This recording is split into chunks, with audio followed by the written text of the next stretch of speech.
Labdien! Mani sauc Aleksandrs Samoilovs.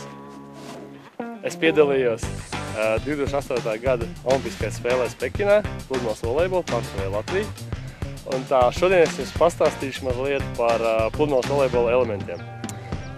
Pats es taisu visu laiku nepareizi kaut tehniskos elementus, bet es zinu, kā ir pareizi, tāpēc es parādīšu, kā ir pareizi. Sāksim mēs ar planējošo sēriju. Noliekam kreiso kāju mazliet uz priekšu. Labo kāju bišķiņ atpakaļ. Tad piedzamies mazliet, tad priekšā pametam bumbu apmēram tādā augstumā. Pametam priekšā un tad cer un roku jāapstāj šeit un bišķiņ tā kā jāpārauz atpakaļ, jātrā pa šitu vietu. Pirkstiem nedrīkst būt kontakti un bumbai nedrīkst griezties. Kad mēs uzsarvējam, viens zīmējums bumba lido un mums visu laiku jāredz to zīmējumu. Pats galvenais mums, lai bumbai nebūtu viena trajektorija, lai viņa planētu. Līdz ar to viņu ir ļoti grūti uzņemt.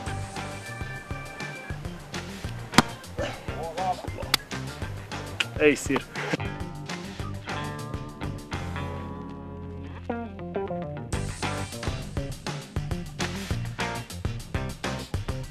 Visi visu laiku prasa, ko nozīmē, kad mums ir sēras. Mēs parādām ar pirkstiem kaut kādas kombinācijas. Piemēram, tādas.